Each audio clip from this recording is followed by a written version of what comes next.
नमस्कार, जय महाराष्ट्र, जय शिवराय मित्रांनो, ज्या विविध समस्या आहेत देशातील युवकांच्या, या समस्यांबद्दल ह्यांचं काय म्हणणं आहे हे ओमराजे निंबाळकर यांच्या शैलीमध्ये त्यांनी ते टिपिकल शिवसेनेच्या शैलीत सांगितलेलं आहे. आणि हिंदुत्व जे केलं जातं ते हिंदुत्व असं बेगडी हिंदुत्व नसावं. जसं उद्धव ठाकरे साहेब म्हणतात की शेंडी जानव्याचं कर्मकांडांचं नुसतं असं कर्मकांडवादी थेरॉटिकल हिंदुत्व काही कामाचं नाही आहे. तुम्ही हिंदूंच्या हिताची गोष्ट करता, हिंदूंच्या हक्कांची गोष्ट करता किंवा मराठी माणसाच्या हक्काची गोष्ट करता, त्यावेळेला तुम्ही प्रत्यक्षात काहीतरी अजेंडा घेऊन चाललं पाहिजे की ज्याच्यातून त्या अजेंड्याचं इम्प्लिमेंटेशन केल्यावर त्या लोकांचं भलं होईल. म्हणजे शेतकऱ्यांना फायदा होईल, युवकांना फायदा होईल, कामगारांना फायदा होईल, नोकरीतले जे लोक आहेत यांना फायदा होईल. त्यांचा फायदा तर झाला पाहिजे ना. हिंदुत्व म्हणजे ते काय आपल्याला लोणचं आणि तेलमीठ टाकून खायचं थोडी आहे. तर हे तुम्ही ओमराजे निंबाळकर साहेब जे आहेत यांच्या तोंडून ऐका आणि मग मी तुमच्याशी बोलतो. 1000 रुपयाचं नुकसान आहे. 25% म्हणजे 1.5 लाख रुपयाचा निब्बर कुचा साहेब त्याला बसलाय आणि हे 2000 आलं म्हणून गावात नाचतंय साहेब. आज या ठिकाणी मला आपल्याला सगळ्याला सांगायचंय की आता सोयाबीनचा जी पडलेला 6000 भाव आहे ते आता आपल्याला काय करायचं आहे, 11000ला न्यायचं आहे. तर माझ्या इकडे एक मंत्र आहे, म्हणसाल का? 11000 भाव जायला कुणाला ऑटो आवडणार नाही म्हणताव का? मोठ्यानं म्हणा बरं, जय श्रीराम. आपल्यावर शंका घेतील.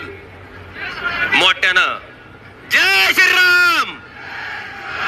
झाला 12000 रुपये भाव. आता पुढचं नोकऱ्या सगळ्याला पाहिजे का नाही? का सगळ्याला लाख रुपयाच्या नोकऱ्या? आता वर्षाला 2 कोटी नोकऱ्या म्हणल्यावर कोण बिगर नोकरीचं नाही का? नाही र, पांढरपुरीवर तरी एक सुद्धा पोरग दिसत नाही. आता सगळ्याला 100% नोकऱ्यासाठी दुसरा मंत्र आहे, कर्नाटक मध्ये दिलता बघा, बजरंग बली की. लागल्या का नोकऱ्या सगळ्याला? आम्ही हिंदुराय सम्राट शिवसेना प्रमुख बाळासाहेब ठाकरेंचे शिवसैनिक आहेत. कुणी फडतूस माणसानं आम्हाला हिंदुत्वाची सर्टिफिकेट द्यायची गरज नाही साहेब. पण हाताला काम आणि मनात राम हे आमचं हिंदुत्व आहे आणि ते आम्ही निष्ठेनं त्या ठिकाणी पूर्ण करतोय. आता मनात तुमचा राम असो, रहीम असो, अल्लाह असो किंवा येशू असो, बुद्ध असो, कोणीही असो, हाताला काम पाहिजे. याबद्दल मी या नेते जे आहेत यांच्याशी सहमत आहे. आणि अगदी प्रखर त्यांनी भूमिका घेतली की नुसतं रामाच्या नावाने तुम्ही तरुणांना, लोकांना इमोशनल केलं तर त्यांच्या म्हणजे समस्या थोड्याच सुटणार आहेत. मंदिर बांधून एक धर्माचं काम करणं हा वेगळा मुद्दा आहे, परंतु शासनकर्त्यांनी त्याचा इतक्या मोठ्या लेवलला अब्यूज करायचा, त्या मुद्द्याला इतका वापरायचा की बाकी सगळं तुम्ही विसरून जा. म्हणजे तुमच्या सोयाबीनला भाव नाही, कापसाला भाव नाही, केळीला भाव नाही, कांद्याला भाव नाही, हे सगळं विसरून जा. नोकऱ्या आलेल्या नाहीत हे विसरून जा. म्हणजे सरकारच्या क्षेत्रातल्या ज्या नोकऱ्या आहेत केंद्र सरकारच्या, मी तुम्हाला ते वाचून दाखवतो. आपल्याला म्हणजे विचार करण्यासारखी गोष्ट आहे ही. रेल्वेमध्ये 3 लाख पद आज रिकामे आहेत, भरलेले नाही आहेत. हे केंद्र सरकारचं नरेंद्र मोदींच्या अखत्यारीमध्ये असलेलं डिपार्टमेंट आहे. गृह मंत्रालयात 1.5 लाख पदं रिकामे आहेत. रक्षा मंत्रालयामध्ये जवळजवळ 2.5 ते 2.25 लाख पोस्ट रिकामे आहेत. म्हणजे 15 विभागांमध्ये असे केंद्र सरकारचे असे विभाग आहेत 15 की तिथे 30% जास्त जागा रिकाम्या आहेत. आणि इकडे बेरोजगारी चाललेली आहे, उच्चांक गाठलेला आहे गेल्या 40 वर्षातला बेरोजगारीने. शेतमालाला भाव नाही आणि इतर ज्या गोष्टी आहेत, गॅस असो, पेट्रोल असो, डिझेल असो किंवा ज्या वस्तू दैनंदिन जीवनात लागतात त्या महाग झाल्या आहेत. अशा परिस्थितीमध्ये या जागा का भरल्या जात नाहीत? इतके ट्रिलियन इकॉनॉमी आणि आपण असे विश्वगुरू आणि असे विकसित भारत, मग इतक्या जागा रिकाम्या असताना लोकांसाठी त्या ॲडव्हर्टाईज का केल्या जात नाहीत? हा मोठा प्रश्न आहे. तर याच्यासाठी ठोस कार्यक्रम लागतो मित्रांनो. नुसतं वर्षाला 2 कोटी रोजगार देऊ हे मोदीजींनी जो जुमला टाकला होता, असे जुमले देऊन ऍक्च्युली काम होत नाहीत. लोकांना याच्यातून रोजगार मिळत नाहीत. हे परीक्षा घेत नाहीत, घेतल्या तर त्याच्यात पेपर लीक करून टाकतात, घेतल्या परीक्षा तर त्याचा रिझल्ट लागतो पण अपॉइंटमेंट होत नाहीत, अपॉइंटमेंट झाल्या तर त्या ऑर्डर्स निघत नाहीत, ऑर्डर्स निघाल्या तर जॉईनिंग करून घेत नाहीत. अशा प्रकारचा हा सगळा सावळा गोंधळ या सरकारांमध्ये चाललेला. तुम्ही बघा महाराष्ट्रात पण तसंच चाललेलं आहे आता सध्याच्या सरकारमध्ये. उत्तर प्रदेशात आता एवढा मोठा गोंधळ झाला. केंद्र सरकारच्या देखील अशाच सगळ्या गोष्टी आहेत. म्हणजे UPSCतून IAS वगैरे ऑफिसर्स जे पूर्वी भरले जात होते ते आता लॅटरल एंट्रीमधून बरेचसे लोक वशिल्याचे.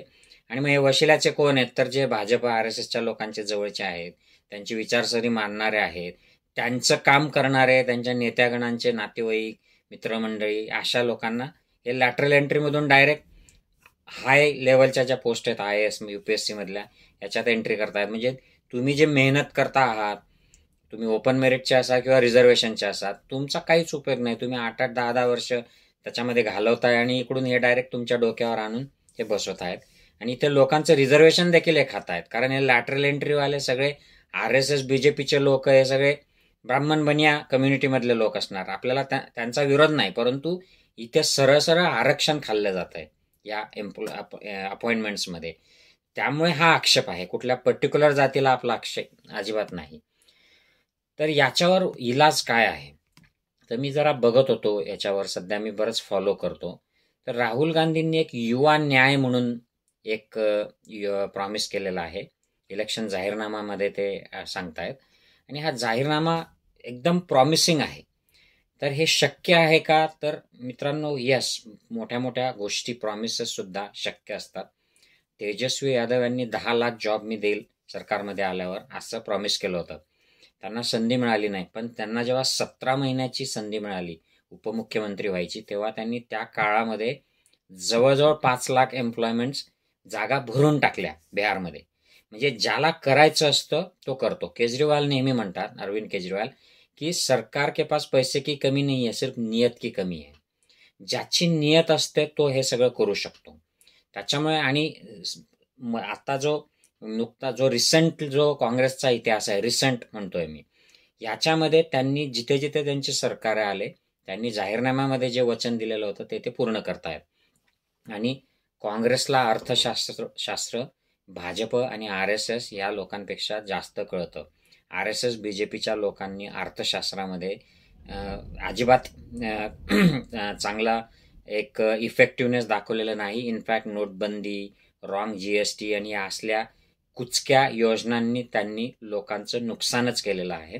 त्यामुळे काँग्रेसला अर्थशास्त्र चांगलं कळतं, कारण ते चर्चा करतात, नोबेल लॉरेटशी बोलतात, आंतरराष्ट्रीय दर्जाचे जे वेल नोन इकॉनॉमिस्ट असतात, मनमोहन सिंग सारखे किंवा रघुराम राजन सारखे, यांच्याशी ते चर्चा करतात आणि मग पॉलिसी मेकिंग करतात, पॉलिसीवर डिसिजन घेतात. तर हा सुप्रिया श्रीनाथे म्हणून काँग्रेसच्या प्रवक्त्या आहेत, त्यांनी या युवा ही जी न्याय म्हणून जी स्कीम आहे त्यांची राहुल गांधी जाहीरनाम्यामध्ये आणू पाहतायत आता इंडिया गठबंधनच्या जाहीरनाम्यात. याच्याबद्दल हा तुम्ही व्हिडिओ ऐका आणि मग ठरवा की आपल्याला काय करायचं आहे. भर्ती भरोसे के अंतर्गत जो 30 लाख सरकारी पद पूरे देश में खाली पड़े हुए हैं, उन रिक्त पदों को भरने का काम कांग्रेस की सरकार बनते ही करेगी. ये पद IIT में, एम्स में, सेंट्रल यूनिवर्सिटीज में, स्टेट यूनिवर्सिटीज में, पुलिस में, आर्मी में, हेल्थ सेक्टर में बहुत सारी जगहों पर खाली पड़े हैं.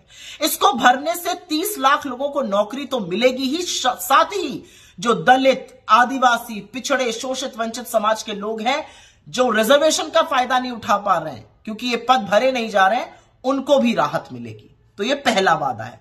दूसरा बड़ा वादा है आपकी पहली नौकरी पक्की. इसका क्या मतलब है? इसका मतलब यह है कि बहुत सारे युवा ग्रेजुएट और पोस्ट ग्रेजुएट बन जाते हैं हर साल, लेकिन उद्योग उनको हायर नहीं करते हैं. कॉर्पोरेट्स का कहना है कि टैलेंट डेफिसिट है, काबिलियत की कमी है.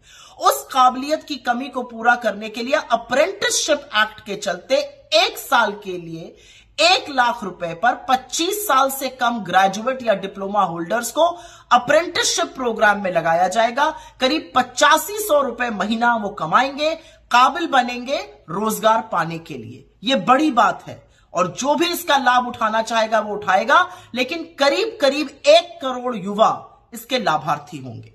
तीसरी बड़ी बात है पेपर लीक। पेपर लीक युवाओं के सपनों को चकनाचूर कर देता है, परिवारों को तबाह कर देता है। बच्चे पढ़ लिख के एग्जाम देते हैं, पेपर लीक हो जाता है, भविष्य में अनिश्चितता हो जाती है। ऐसे में ऐसा कानून बनाया जाए जिससे कि पेपर लीक माफिया के रूह कांप जाए और जवाबदेही तय हो, फेयरनेस हो। इसका बीड़ा कांग्रेस पार्टी ने उठाया है और जानना जरूरी है कि करीब 2.5 करोड़ युवा हर साल कोई ना कोई परीक्षा देते हैं, जिसमें से अधिकांश अब लीक होने लगी हैं। इसके बेनिफिशियरीज वो 2.5 करोड़ सालाना युवा होंगे। चौथी बड़ी बात है गिग वर्कर्स की। कौन है ये गिग वर्कर्स? वो जोमैटो का व्यक्ति जो घंटी बजाकर खाना दे जाता है, स्विगी का व्यक्ति, ब्लिंकिट का व्यक्ति, उबर वाला, ओला वाला। इनकी कोई सुरक्षा नहीं है, इनको कोई पीएफ, कोई ग्रेचुइटी, बीमार पड़ने पे कोई सहायता, ये सब कुछ नहीं मिलता है। तो हमारा मानना है कि इनके आर्थिक और सामाजिक सुरक्षा के लिए हम कानून बनाएंगे, प्रावधान करेंगे और इससे करीब करीब 1 करोड़ 20 लाख जो गिग वर्कर्स इस देश में है उनका फायदा होगा। और अंतिम बात है युवा रोशनी की। बहुत सारे ऐसे बहुत क्षमतावान युवा और युवतियां हैं पूरे देश में जो स्टार्टअप करना चाहते हैं, लेकिन उनको बिना कोलैटरल के फंडिंग नहीं मिलती, वो शार्क टैंक तक भी नहीं पहुंच पाते कि इस तरह का पैसा मिल जाए, तो वो मन महसूस कर रह जाते हैं। इसलिए 5,000 करोड़ रुपए का एक स्टार्टअप फंड बनाया जाएगा जो कि 40 साल से कम युवा यूज कर सकते हैं। हर जिले को ये सुविधा दी जाएगी कि वो यूज करे और इसका बेनिफिट कम से कम 1 लाख स्टार्टअप उठाएं। 1 लाख स्टार्टअप उठाएं। तर मित्रांनो, ही आहे युवा न्याय यांचा जो अजेंडा आहे, निवडणूक जाहीरनामा। आणि राहुल गांधी हे रघुराम राजन असोत किंवा इतर जे इकॉनॉमिस्ट असतात, आणि Rahul Gandhi himself is highly qualified, हे केम्ब्रिज विद्यापीठातले एमफिल आहेत। तर त्यांनी हे काढलेलं आहे। काँग्रेसला इकॉनॉमी जास्त समजते, त्यांनीच मनरेगाची जी स्कीम आहे, जी मोदींनी तिची टिंगल उडवली आणि कोविड काळामध्ये मनरेगासाठी निधी वाढवला आणि आता नंतर कमी करून टाकला। म्हणजे मनरेगा ही स्कीम मोदींना गंमत वाटली होती, युजलेस वाटली होती, परंतु तिच्यावरच ते रिलाय होत आहेत आणि ते इच्छा नसूनही ही योजना कंटिन्यू त्यांना ठेवावी लागते, कारण ती गरिबांच्या उत्थानासाठी, आर्थिक उत्थानासाठी योजना आहे। त्यामुळे आपण आशा करूयात की अशा प्रकारची एखादी स्कीम जर आली की जी जमिनीवरच्या तरुणांना 1 वर्षाची गॅरंटी देईल, त्याच्यामध्ये त्यांचं स्किल डेव्हलप होईल, अप्रेंटिसशिप मिळेल या तरुणांना आणि स्टार्टअपसाठी पैसा मिळेल। मी स्वतः बिझनेससाठी अनेकदा लोन करायचा प्रयत्न करतो, परंतु माझी इकॉनॉमिक अवस्था एवढं चांगलं स्ट्रॉंग बॅकग्राऊंड असून देखील भारतातल्या बँका लोन द्यायला काय काय तिथे पापड बेलावे लागतात हे मला माहीत आहे। त्यामुळे एखादा जो नवीन तरुण असेल, ज्याच्याकडे आयडिया आहे, हिम्मत आहे, परंतु त्याला बँकेचं लोन मिळू शकत नाही कारण त्याचं बॅकग्राऊंड फायनान्शियली तेवढं स्ट्रॉंग नाही आहे, तर अशा वेळेला अशा जर काही स्कीम आल्या तर याचा प्रचंड फायदा देशातल्या तळागाळातल्या तरुणांना होऊ शकतो। तर आपण आशा करूयात की हे जे हिंदुत्व जे करतात, देवाधर्माचा गैरउपयोग या राजकीय याच्यासाठी करतात, लोकांची दिशाभूल करण्यासाठी करतात, कामं करत नाहीत, कामं अंबानी अदानीचे करतात आणि लोकांना राम आणि कृष्ण आणि मथुरा आणि ह्या सगळ्या गोष्टींमध्ये बिझी ठेवतात। अशा लोकांच्या ऐवजी काहीतरी एक सबस्टन्शियल जर स्कीम्स आल्या तर त्याचा आपल्या देशाला आणि तरुणाईला उपयोग होईल असं वाटतं। तर हे जे ओमराजे निंबाळकर यांचा जो प्रश्न होता, यांनी जे उपस्थित केलेला आहे, त्याचं उत्तर हे इंडिया आघाडीच्या या स्कीममध्ये असू शकतं असं मला वाटतं। जय हिंद, जय महाराष्ट्र मित्रमैत्री।